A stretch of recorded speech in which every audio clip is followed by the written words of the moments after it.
Mi esposo me engañó con mi propia nuera. Perdí todo. Mi auto, mi casa, mi trabajo. Él dijo que jamás volvería a levantarme. Viviendo de favores en un cuarto de 4 metros cuadrados, encontré una carpeta llena de polvo con mi nombre. Dentro había $50,000 y un boleto de avión a Egipto con una nota. Solo vete. Tu verdadera fortuna te espera. Cuando llegué y vi lo que me esperaba, todo cambió. Me alegra tenerte aquí. Sigue mi historia hasta el final y comenta desde qué ciudad me estás viendo. Así podré ver hasta dónde ha llegado mi historia. Soy Ana Luisa, tengo 59 años, y jamás pensé que mi vida se desmoronaría un martes por la tarde mientras regresaba temprano del trabajo con flores para mi esposo. Eduardo y yo habíamos estado casados durante 32 años. 32 años de construir una vida juntos, de criar a nuestro hijo Sebastián, de ser la nuera perfecta para mi suegra y la esposa ejemplar que preparaba sus comidas favoritas cada domingo.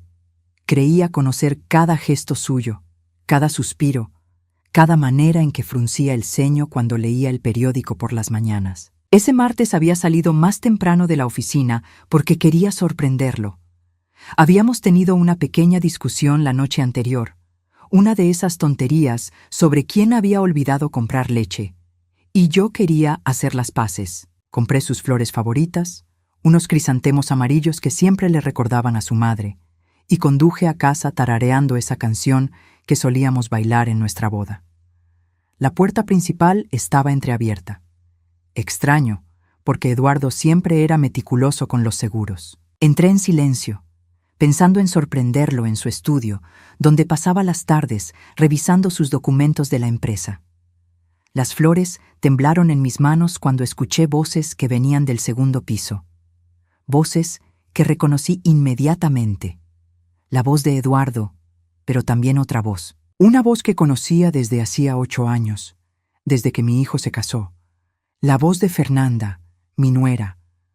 Subí las escaleras como si estuviera flotando, como si mis pies no tocaran realmente los escalones de madera que yo misma había pulido esa mañana. El sonido se hacía más claro con cada paso. Risas, susurros, el crujido inconfundible de la cama que Eduardo y yo habíamos compartido durante más de 3 décadas. Me quedé parada frente a la puerta de nuestro dormitorio que estaba entreabierta. Mi corazón latía tan fuerte que pensé que ellos podrían escucharlo. A través de la rendija pude ver lo que destruyó mi mundo en un instante. Eduardo, mi Eduardo, estaba abrazando a Fernanda en nuestra cama. Ella llevaba puesta mi bata de seda azul, esa que él me había regalado en nuestro 20º aniversario. Sus manos acariciaban el cabello de mi nuera con una ternura que no me había mostrado a mí en años. Ana Luisa nunca se va a enterar. Escuché que decía Fernanda, riéndose como si fuera la cosa más divertida del mundo. Es tan ingenua. Cree que somos la familia perfecta. Eduardo se rió también. Ese sonido que antes me hacía sentir calidez y ahora se clavaba en mi pecho como un cuchillo. Mi pobre Ana Luisa, dijo con un tono que nunca había usado conmigo, lleno de desprecio. 32 años fingiendo que me importaba. Al menos contigo puedo ser yo mismo. Las flores se escurrieron de mis manos temblorosas y cayeron al suelo con un sonido sordo.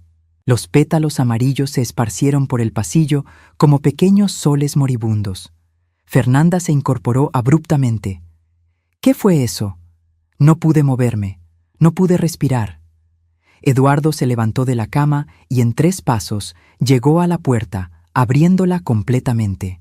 Cuando me vio parada ahí, con los crisantemos esparcidos a mis pies, su expresión no mostró sorpresa ni culpa, mostró molestia. Ana Luisa, dijo con el mismo tono que usaría para regañar a un niño travieso. ¿Qué estás haciendo aquí? ¿Qué estoy haciendo aquí? Repetí, mi voz sonando extraña y lejana. Esta es mi casa, es nuestro dormitorio. Fernanda apareció detrás de él, aún envuelta en mi bata, sin mostrar ni una pizca de vergüenza. De hecho, sonreía.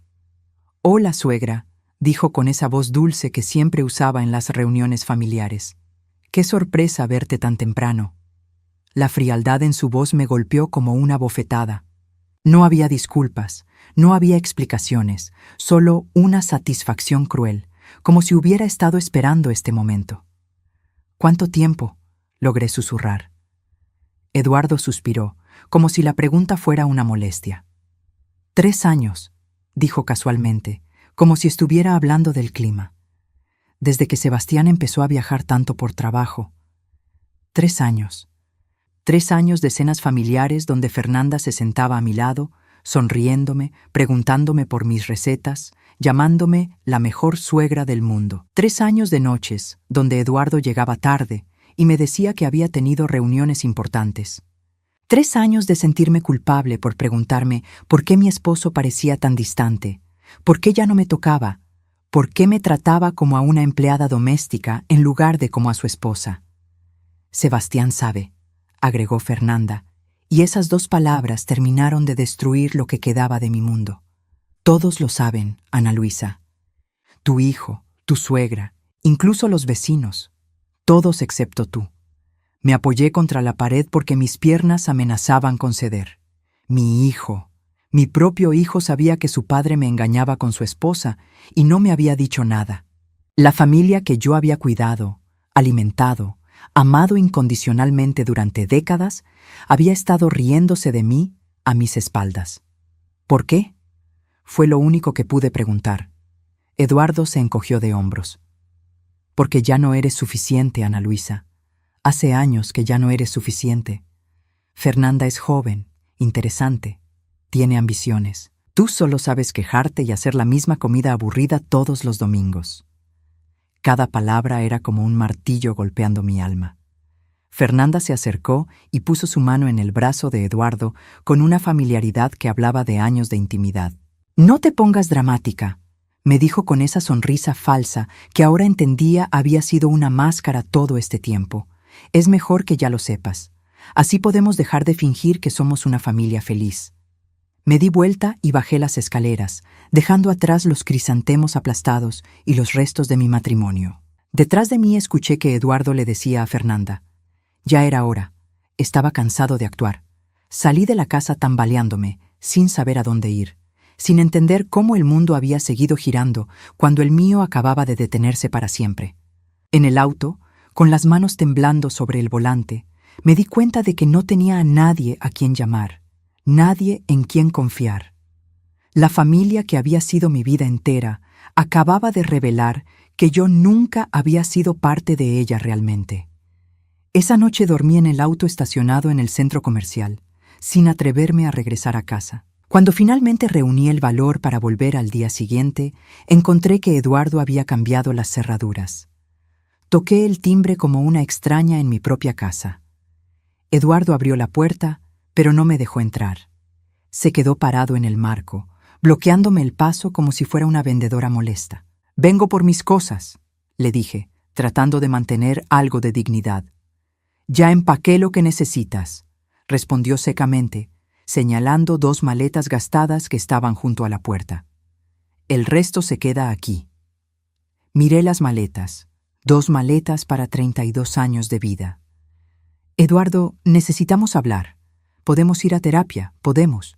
«No hay nada de qué hablar, Ana Luisa». Su voz era fría, calculada. «Quiero el divorcio. Mi abogado te contactará». Fernanda apareció detrás de él, ahora vestida con mi ropa, con mis joyas puestas. Se había mudado completamente a mi casa, había tomado mi lugar como si fuera lo más natural del mundo. «Hola, Ana Luisa», me saludó con esa sonrisa venenosa. «Espero que encuentres un lugar agradable para vivir». «¿Dónde está Sebastián?», pregunté, aún albergando la esperanza de que mi hijo me defendiera, de que me dijera que todo esto era una pesadilla. «Sebastián está de acuerdo con la separación», mintió Eduardo, aunque yo sabía que no era mentira. «Dice que es lo mejor para todos». En ese momento vi a mi suegra, doña Carmen, asomándose desde la sala. La mujer a quien había cuidado durante sus últimos años, a quien había llevado al médico, con quien había pasado tardes enteras escuchando historias de su juventud. Cuando nuestros ojos se encontraron, ella simplemente desvió la mirada. «Las llaves del auto», extendió Eduardo su mano. «¿Qué?», El auto está a mi nombre, las llaves. Sentí como si me hubieran abofeteado. El auto que había manejado durante 5 años, en el que había ido a trabajar todos los días, en el que había llevado a mi nieta al parque, ya no era mío. Con manos temblorosas, saqué las llaves de mi bolso y se las entregué. Eduardo las tomó sin mirarme a los ojos. ¿Cómo voy a llegar al trabajo?, le pregunté, sintiendo cómo la desesperación se apoderaba de mi voz. Eso ya no es mi problema, respondió. También hablé con Rodrigo en la oficina. Dice que ya no necesitan tus servicios. El mundo se tambaleó bajo mis pies. Rodrigo era primo de Eduardo, el dueño de la empresa donde yo había trabajado durante 15 años como contadora. En una sola conversación, Eduardo había destruido mi estabilidad laboral. No puedes hacer eso. Tengo derechos. Eduardo se rió, pero no fue una risa alegre. Fue cruel, calculada. ¿Derechos? Ana Luisa, todo está a mi nombre. La casa, el auto, las cuentas bancarias. Tú nunca quisiste involucrarte en los asuntos financieros, ¿recuerdas? Siempre decías que yo era mejor con los números. Tenía razón. Durante años, cada vez que intentaba participar en las decisiones económicas, Eduardo me convencía de que era mejor que él manejara todo. Tú te encargas de la casa, yo me encargo del dinero, me decía con esa sonrisa que creía sincera. Ahora entendía que había sido una trampa. La cuenta de ahorros, susurré. Cerrada ayer, dijo Fernanda con satisfacción. Eduardo necesitaba el dinero para algunos gastos importantes. Me quedé ahí parada, con mis 2 maletas, sin auto, sin trabajo, sin casa, sin dinero. 32 años de matrimonio reducidos a la ropa que podía cargar. No puedes dejarme en la calle, dije, mi voz quebrándose. No te estoy dejando en la calle, replicó Eduardo. Te estoy liberando. Ahora puedes ir a donde quieras, hacer lo que quieras. ¿No es eso lo que siempre decían las mujeres de tu edad? Que querían independencia. Fernanda se aferró al brazo de Eduardo con una intimidad que me dolió más que todas sus palabras juntas. Tal vez es tu oportunidad de crecer, suegra, de aprender a valerte por ti misma. Cerré los ojos, tratando de contener las lágrimas que amenazaban con caer. No les daría esa satisfacción. Llamaré a Sebastián, dije como último recurso. Sebastián ya sabe todo, respondió Eduardo. Le expliqué la situación. Está de acuerdo en que esto es lo mejor. Dice que ya es hora de que madures y dejes de depender de otros. Esas palabras me golpearon como una puñalada. Mi propio hijo, el niño que había criado, alimentado, consolado durante cada pesadilla, había decidido que yo era el problema. Tomé las maletas con dignidad, que no sabía que me quedaba, y me alejé de la casa. No tenía a dónde ir. Mi hermana vivía en otro estado, y hacía años que no hablábamos. Mis padres habían muerto. Los amigos que creía tener resultaron ser más amigos de Eduardo que míos, y cuando los llamé durante los días siguientes, todos tenían excusas para no recibirme. Terminé en un motel barato en las afueras de la ciudad, pagando por noche con el poco dinero en efectivo que tenía en mi cartera. El cuarto olía a humedad y desinfectante barato. Me senté en la cama dura y finalmente dejé que las lágrimas cayeran. 3 días después, cuando se me acabó el dinero del motel, mi salvación llegó en la forma más inesperada. Rosa, la mujer que limpiaba las oficinas donde yo había trabajado, se acercó a mí en el estacionamiento del supermercado donde había estado buscando trabajo sin éxito. «Señora Ana Luisa», me dijo con esa voz suave que siempre había tenido.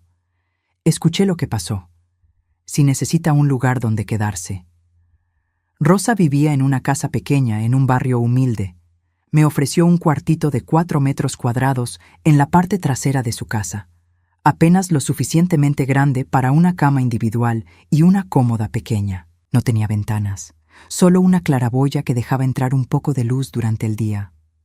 «No puedo pagarle ahora», le dije con vergüenza.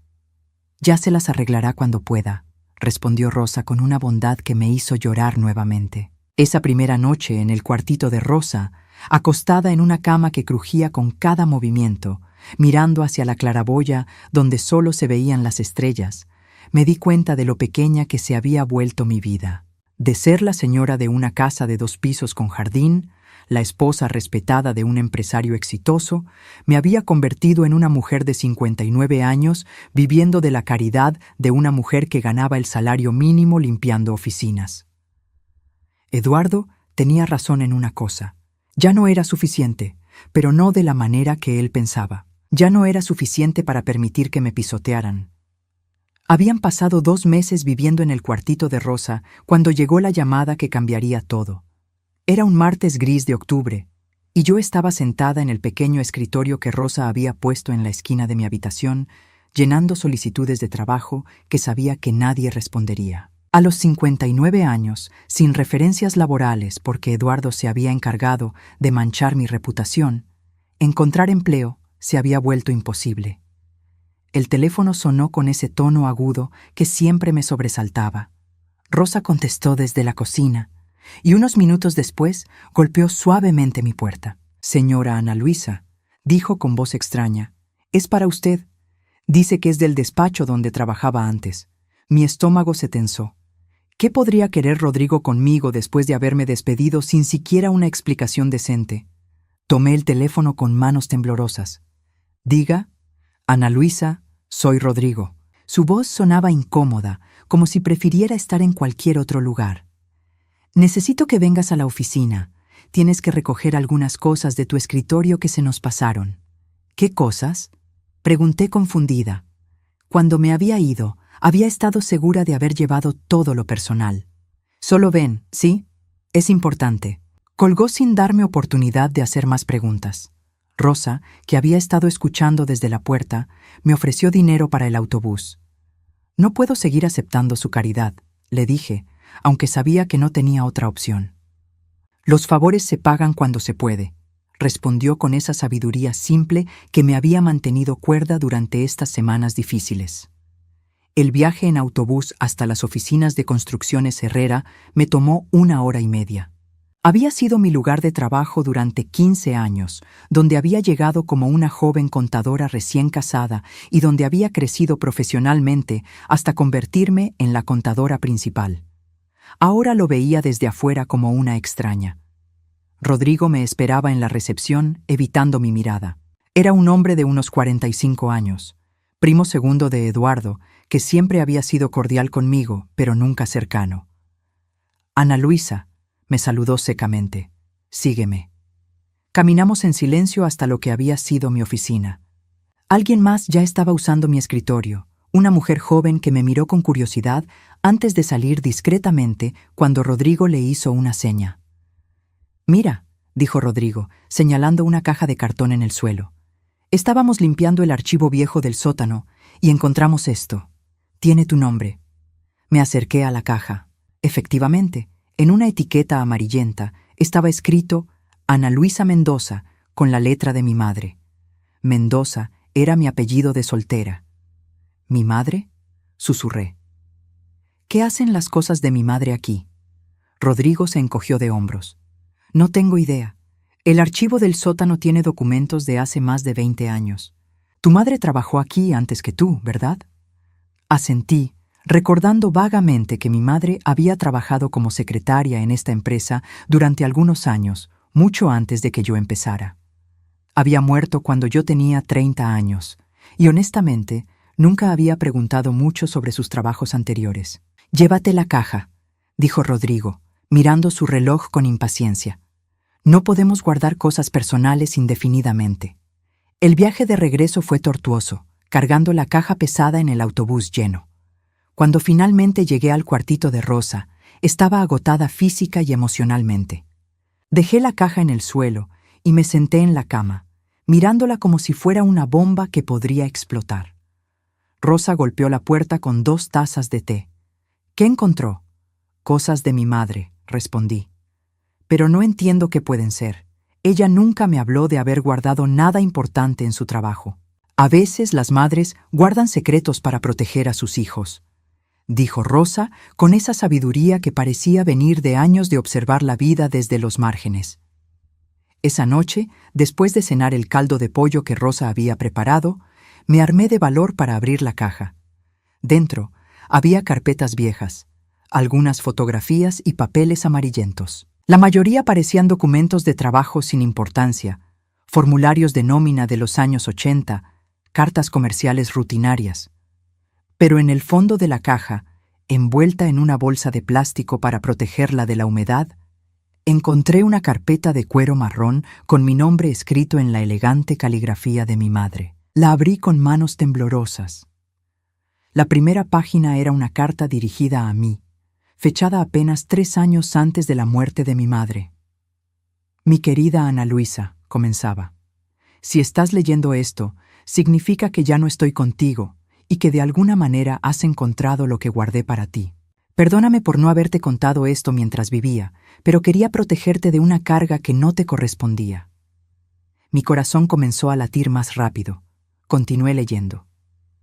Tu padre y yo tuvimos muchos problemas económicos durante tu infancia, más de los que tú jamás supiste. Pero antes de conocer a tu padre, yo había trabajado y ahorrado dinero. Cuando me casé, decidí guardar esos ahorros en secreto, como una protección para el futuro. Con el tiempo, esos ahorros crecieron. La carta continuaba explicando que mi madre había invertido discretamente en algunas propiedades pequeñas y que había mantenido cuentas bancarias que mi padre nunca conoció. Pero lo que me dejó sin aliento fue el párrafo siguiente. Después de tu boda con Eduardo, algo en él me inquietó. Era demasiado controlador, demasiado interesado en manejarlo todo. Decidí investigar un poco y descubrí cosas que me preocuparon mucho. Por eso tomé una decisión: guardar todo esto para ti, para el día en que pudieras necesitarlo. Mis manos temblaron mientras pasaba a la siguiente página. Había copias de documentos bancarios, escrituras de 2 pequeñas propiedades en el centro de la ciudad y pólizas de seguros de vida que yo desconocía completamente. Pero lo que realmente me dejó sin respiración fue lo que encontré en el sobre sellado que estaba pegado a la última página de la carpeta. Dentro había billetes, muchos billetes. Los conté 3 veces para asegurarme de que no estaba alucinando. $50,000 en efectivo. Junto al dinero había un boleto de avión a El Cairo, Egipto, fechado para la semana siguiente, y una nota escrita con la misma letra elegante de mi madre. Solo vete. Tu verdadera fortuna te espera.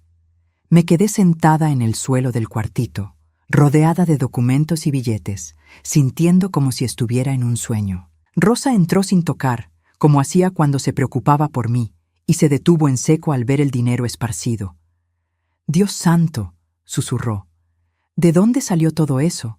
«De mi madre», respondí, mi voz sonando extraña y lejana. Aparentemente tenía una vida secreta que yo nunca conocí. Tomé el boleto de avión y lo estudié. Era real, pagado completamente, con mi nombre. Pero lo más extraño era la fecha. Había sido comprado apenas 3 días antes, mucho después de la muerte de mi madre. «No entiendo», le dije a Rosa. «Mi madre murió hace casi 30 años. ¿Cómo puede haber un boleto comprado la semana pasada?» Rosa se sentó a mi lado y tomó la carta, leyéndola cuidadosamente. «Mire la fecha aquí», señaló un párrafo que yo había pasado por alto. «Dice que si algo le pasaba a usted, había dejado instrucciones con un abogado para que activara ciertos». «¿Cómo dice aquí?» «Ciertos protocolos». Seguí su dedo hasta el párrafo que indicaba. Efectivamente, mi madre había contratado los servicios de un abogado en El Cairo, un tal señor Hassan Khalil, con instrucciones específicas de contactarme si ella moría y yo pasaba por dificultades extremas. «¿Pero cómo sabía él que yo estaba en problemas?», pregunté. La respuesta estaba en la siguiente página. Mi madre había establecido un fondo con instrucciones de que se monitoreara discretamente mi situación cada pocos años. Cuando el divorcio se hizo público y mi situación económica se volvió evidente, el abogado había activado el plan de emergencia que mi madre había diseñado décadas atrás. Su madre la amaba mucho, dijo Rosa suavemente, y era muy inteligente. Miré el boleto de avión nuevamente. El vuelo salía en 5 días. En la nota había una dirección en El Cairo y el nombre del abogado Hassan Khalil. «¿Qué voy a hacer en Egipto?», me pregunté en voz alta. «Lo que su madre quería que hiciera», respondió Rosa. «Encontrar su verdadera fortuna». Esa noche no pude dormir. El dinero estaba escondido bajo mi almohada, el boleto en mis manos. Por primera vez en meses tenía opciones. Podía quedarme, usar el dinero para rentar un apartamento pequeño, buscar trabajo con más tranquilidad. O podía hacer lo que mi madre me pedía desde la tumba, confiar en ella una vez más. Al amanecer, había tomado mi decisión. El vuelo a El Cairo fue la primera vez que salía del país en mi vida. Eduardo siempre había dicho que viajar al extranjero era un gasto innecesario, que teníamos suficiente que ver en nuestro propio país. Ahora, sentada en el asiento de ventanilla, viendo las nubes extenderse infinitamente bajo el avión, me di cuenta de cuántas experiencias me había perdido por confiar en las opiniones de un hombre que resultó ser un extraño. El aeropuerto de El Cairo era un caos de sonidos, olores y idiomas que no entendía. Me sentí como una niña perdida hasta que vi un hombre mayor con un cartel que decía Ana Luisa Mendoza en letras cuidadosamente escritas. «¿Señora Mendoza?», preguntó en un inglés con acento marcado. Asentí y él sonrió ampliamente. «Soy Hassan Khalil. Su madre fue una mujer muy sabia». Hassan era un hombre de unos 70 años, con cabello completamente blanco y ojos amables detrás de unas gafas de montura dorada. Vestía un traje impecable a pesar del calor sofocante de El Cairo. «No entiendo nada de lo que está pasando», le dije mientras él tomaba mi maleta. «Lo entenderá pronto», respondió con una sonrisa misteriosa. Su madre me pidió que le dijera algo cuando la viera. Ana Luisa siempre fue más fuerte de lo que creía. Solo necesitaba una razón para demostrarlo. Esas palabras me hicieron llorar ahí mismo, en medio del aeropuerto.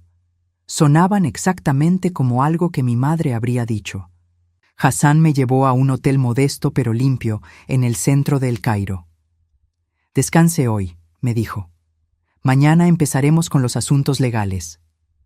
Esa noche, desde la ventana de mi habitación, miré las luces de la ciudad y me pregunté qué había llevado a mi madre a conectar mi destino con este lugar tan lejano de todo lo que conocía.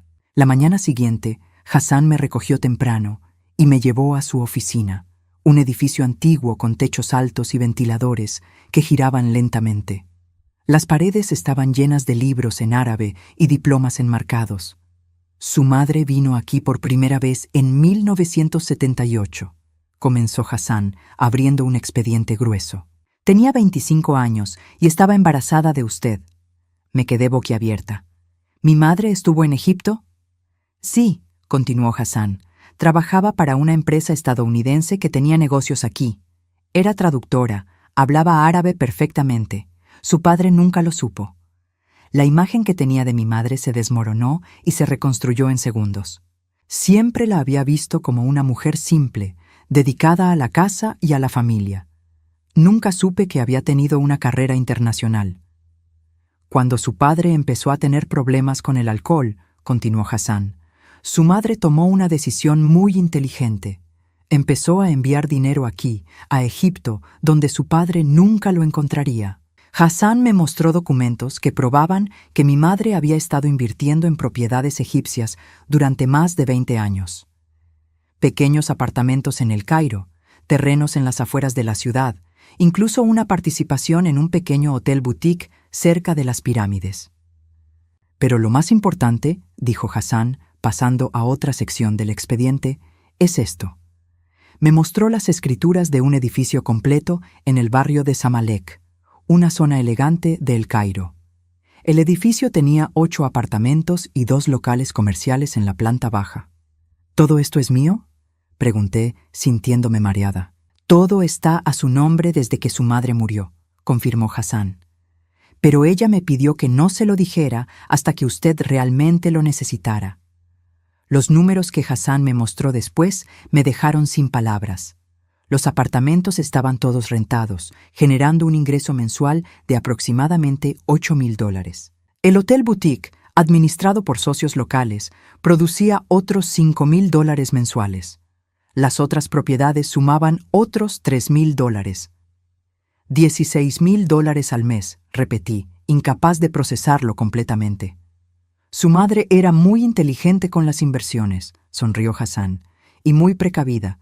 Sabía que algún día usted podría necesitar independencia. Me quedé sentada en silencio durante varios minutos, tratando de asimilar la información. Mi madre, la mujer que yo recordaba fregando pisos y preparando comidas sencillas, había sido en secreto una inversionista internacional exitosa. ¿Por qué nunca me lo dijo?, pregunté finalmente.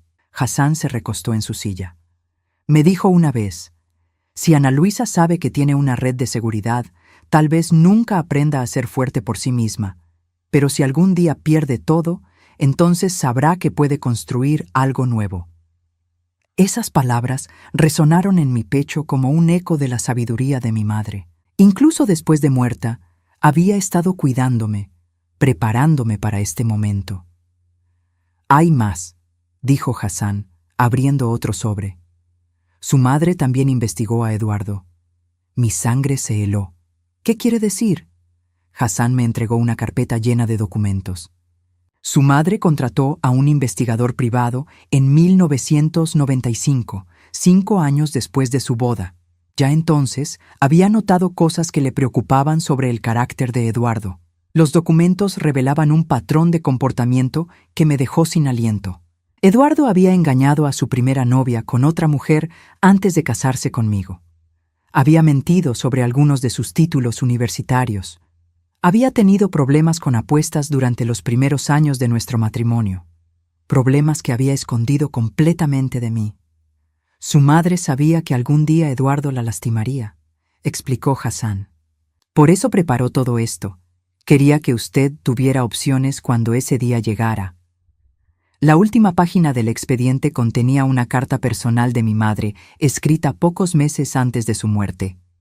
Ana Luisa, decía, si estás leyendo esto en la oficina de Hassan, significa que tu mundo se ha derrumbado. Significa que Eduardo finalmente mostró su verdadera cara. Pero quiero que sepas algo. El dolor que sientes ahora no es el final de tu historia, es el comienzo de tu libertad. Las lágrimas corrían por mis mejillas mientras continuaba leyendo. Construí esto para ti, hija mía. No solo el dinero y las propiedades, sino la prueba de que eres capaz de más de lo que imaginas. Tú eres mi hija y yo nunca me rendí ante nada. Ahora es tu turno de demostrar de qué estás hecha. Hassan me entregó un pañuelo y esperó pacientemente mientras yo procesaba todo. ¿Qué tengo que hacer ahora?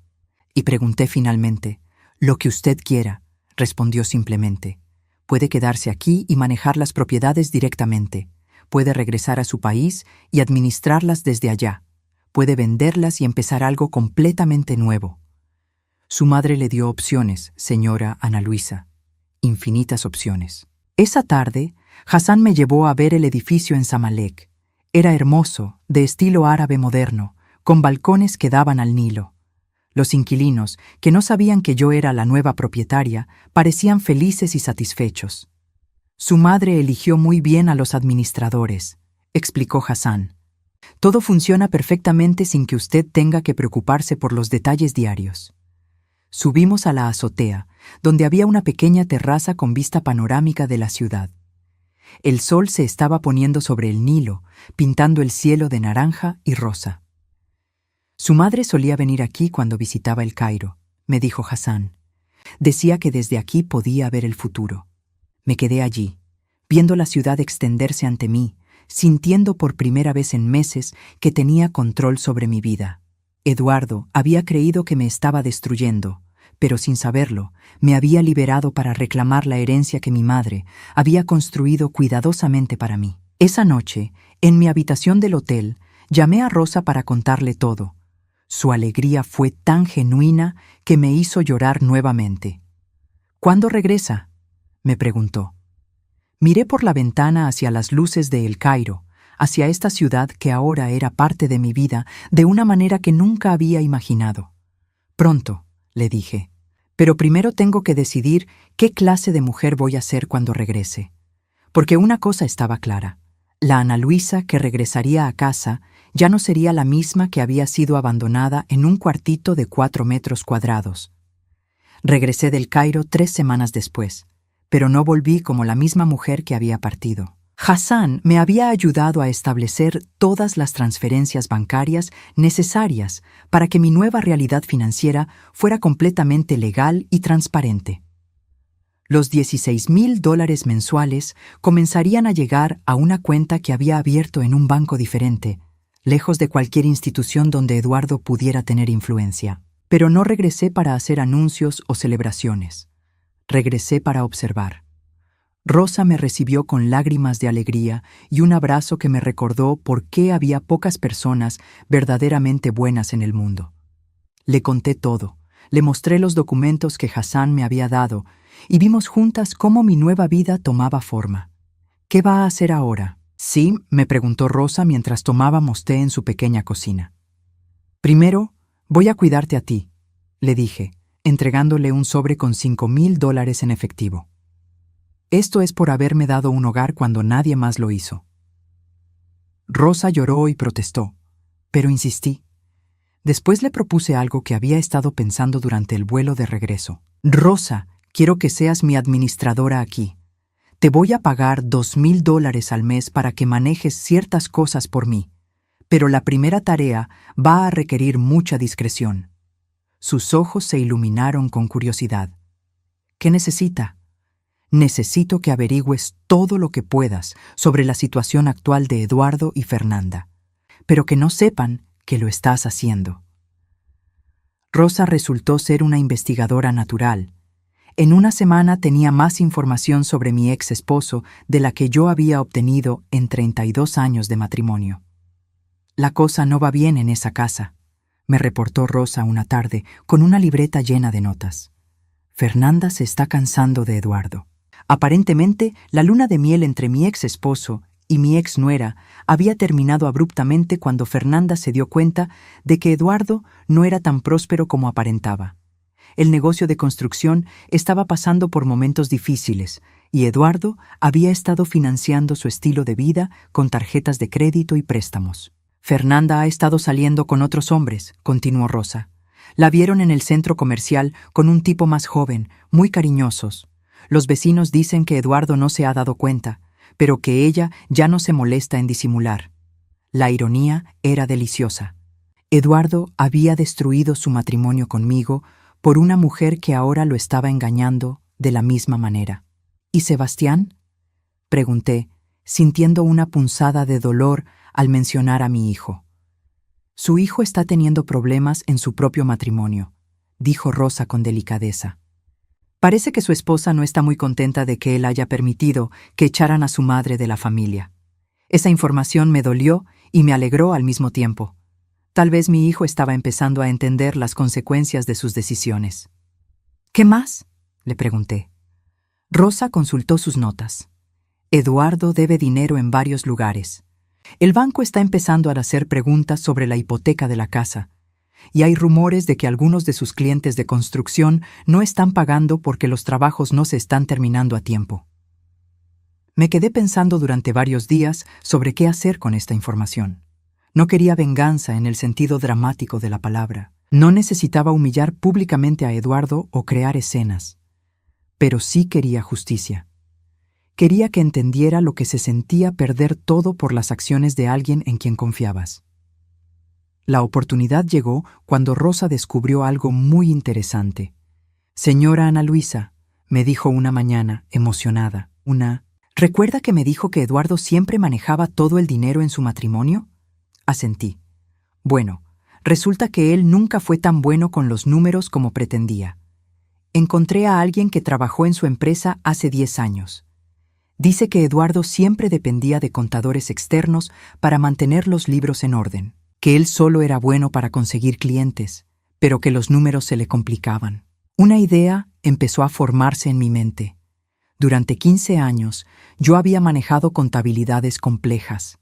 Sabía exactamente cómo funcionaban los préstamos, las hipotecas, los flujos de efectivo de una empresa de construcción. «Rosa», le dije lentamente, ¿crees que podrías averiguar exactamente cuánto debe Eduardo y a quién? Una semana después, Rosa había conseguido información que me dejó sorprendida. Eduardo debía aproximadamente $250,000 distribuidos entre varios acreedores, el banco hipotecario, 3 proveedores de materiales de construcción, 2 subcontratistas que no habían sido pagados y varias tarjetas de crédito. Pero lo más interesante era que una de las empresas a las que les debía dinero estaba en venta. Materiales Jiménez, leyó Rosa de sus notas. Eduardo les debe $65,000 y ellos están buscando un comprador para la empresa porque el dueño se quiere retirar. Esa noche llamé a Hassan en El Cairo. Hassan, necesito hacer una compra aquí. Una empresa pequeña que cuesta alrededor de $200,000. ¿Es una buena inversión?, preguntó con su voz práctica. Es la mejor inversión que puedo hacer, le respondí. Va a devolverme algo que perdí. Una semana después, Ana Luisa Mendoza se convirtió en la propietaria de Materiales Jiménez. El dueño anterior estaba tan desesperado por vender que aceptó mi oferta de $200,000 sin hacer demasiadas preguntas. Mi primer acto como nueva propietaria fue revisar todas las cuentas pendientes. Y ahí estaba. Eduardo Herrera debía $65,000 por materiales entregados pero no pagados. Le envié una carta formal, firmada por el abogado que había contratado, dándole 30 días para pagar la deuda completa o enfrentar acciones legales. Rosa estaba en mi pequeño apartamento nuevo cuando llegó la respuesta. Sí, había comprado un apartamento pequeño pero digno, nada ostentoso, pero mío completamente. ¿Qué dice?, preguntó Rosa, viendo cómo yo leía la carta. Dice que necesita más tiempo, que está pasando por dificultades financieras temporales, leí en voz alta. Dice que es injusto que una empresa cambie de propietario y de repente exija pagos inmediatos de deudas viejas. Me reí. Era exactamente el tipo de excusa que Eduardo siempre había usado cuando no quería asumir responsabilidades. Le respondí a través de mi abogado. Las deudas no cambian de propietario cuando cambian las empresas. El pago vence en 20 días o procederemos legalmente. 10 días después, Rosa llegó corriendo a mi apartamento. Señora Ana Luisa, tiene que ver esto, dijo, agitando un periódico local. En la sección de clasificados había un anuncio. Se vende casa en Residencial Los Álamos. Urge. Precio negociable. Era mi antigua casa. La casa donde había vivido durante 32 años, donde había criado a mi hijo, donde había creído que sería feliz para siempre. «Están desesperados», murmuró Rosa. Esa tarde llamé al número del anuncio usando un nombre falso. Una voz femenina contestó. Era Fernanda. «Hola, llamo por la casa en venta», dije, cambiando ligeramente mi voz. Sí, respondió Fernanda sonando agitada. «¿Cuándo puede venir a verla? Necesitamos vender urgentemente». «¿Cuál es el precio?», ni pregunté. «Estamos pidiendo 300,000, pero estamos dispuestos a negociar», dijo rápidamente. «¿Usted maneja efectivo?» $300,000. La casa que Eduardo y yo habíamos comprado juntos, que habíamos pagado juntos durante años, ahora se vendía por una fracción de su valor real, porque ellos necesitaban dinero desesperadamente. «Déjeme pensarlo», le dije, y colgué. Esa noche, sentada en mi pequeño apartamento, miré por la ventana hacia las luces de la ciudad. Mi madre tenía razón. El dolor no había sido el final de mi historia. Había sido el comienzo de mi libertad, y ahora tenía que decidir exactamente cómo usar esa libertad. 2 meses después de regresar de El Cairo, decidí que era tiempo de cerrar este capítulo de mi vida de la manera correcta, no con gritos ni dramas, sino con la clase de justicia silenciosa que mi madre me había enseñado desde la tumba. Eduardo no había pagado los $65,000 que debía a mi empresa, y el plazo legal había vencido. Mi abogado me informó que podíamos proceder con el embargo de sus bienes, empezando por la casa. «¿Está segura de que quiere hacer esto?», me preguntó el abogado. «Una vez que iniciemos el proceso, no hay vuelta atrás». «Completamente segura», le respondí. «Proceda». Pero antes de que el proceso legal siguiera su curso, decidí hacer algo que había estado posponiendo durante meses. Era tiempo de visitar a mi hijo. Sebastián vivía en un apartamento pequeño en el otro lado de la ciudad. Su matrimonio, según los reportes de Rosa, estaba en crisis desde que su esposa había empezado a cuestionar cómo había tratado a su madre. Aparentemente, tener una conciencia había resultado ser más complicado de lo que mi hijo había anticipado. Toqué a su puerta un sábado por la mañana. Cuando abrió, su cara pasó por una secuencia de emociones: sorpresa, culpa, miedo y finalmente algo que podría haber sido alivio. «Mamá», dijo simplemente. «Hola, Sebastián». Nos quedamos parados en el umbral por un momento que se sintió como una eternidad. Él había perdido peso, tenía ojeras y su apartamento detrás de él se veía desordenado y triste. «¿Puedo pasar?», pregunté. Asintió, haciéndose a un lado. Su apartamento era pequeño y deprimía. Cajas sin desempacar sugerían que su separación de su esposa era más reciente de lo que Rosa había reportado. «¿Cómo me encontraste?», preguntó, ofreciéndome el único sillón que parecía cómodo. «Sebastián, soy tu madre. Siempre voy a saber dónde estás». Se sentó en una silla de la cocina, con las manos entrelazadas, evitando mi mirada. «Escuché que las cosas no están yendo bien con tu padre», dije directamente. Sus hombros se tensaron. «Las cosas están complicadas». «¿Complicadas cómo?». Sebastián suspiró profundamente. «Fernanda se fue la semana pasada. Se llevó la mitad de las cosas de la casa y desapareció con un tipo que conoció en el gimnasio. No pude evitar sentir una pequeña satisfacción, aunque traté de no mostrarlo. Y papá está bebiendo mucho», continuó mi hijo, su voz quebrándose ligeramente.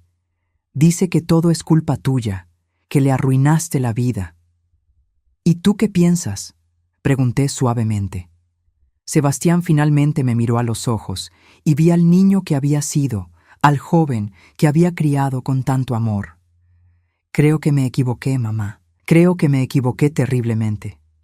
Las palabras que había estado esperando escuchar durante meses finalmente salieron de sus labios.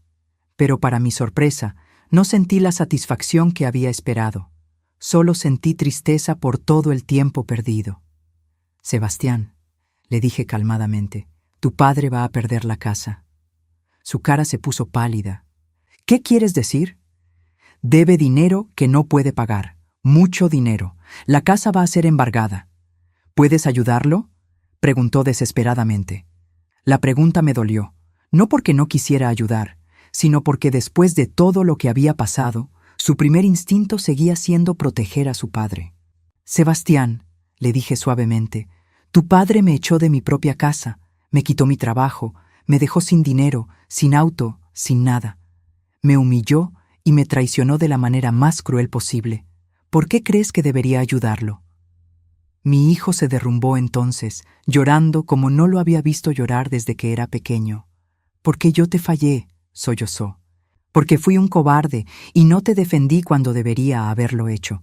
Porque elegí el lado fácil en lugar del lado correcto». Me acerqué a él y por primera vez en meses toqué a mi hijo. Le puse la mano en el hombro.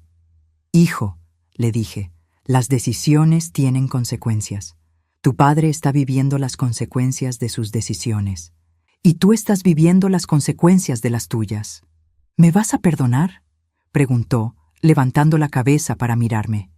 «Ya te perdoné», le respondí honestamente, «pero el perdón no borra las consecuencias». Le expliqué entonces lo que había decidido hacer. No iba a detener el proceso legal contra Eduardo. La deuda era real, el no pago era real, y las consecuencias tenían que ser reales también. Pero sí tenía una propuesta para Sebastián. «Te voy a ofrecer trabajo en mi nueva empresa», le dije. «Tienes experiencia en construcción y yo necesito a alguien que supervise algunos proyectos. El salario será justo, las condiciones serán claras y no habrá favores especiales por ser mi hijo». Sus ojos se iluminaron con una esperanza cautelosa. «¿En serio?». «En serio. Pero hay condiciones. Primera, tu padre no puede saber que trabajas para mí hasta que yo decida decírselo. Segunda, este trabajo lo ganas tú, no te lo regalo yo. Tercera, si vuelves a elegir en mi contra cuando las cosas se pongan difíciles, esta oportunidad desaparece para siempre. Sebastián asintió vigorosamente. Acepto. Acepto todo. 3 semanas después, el embargo de la casa procedió exactamente como mi abogado había predicho.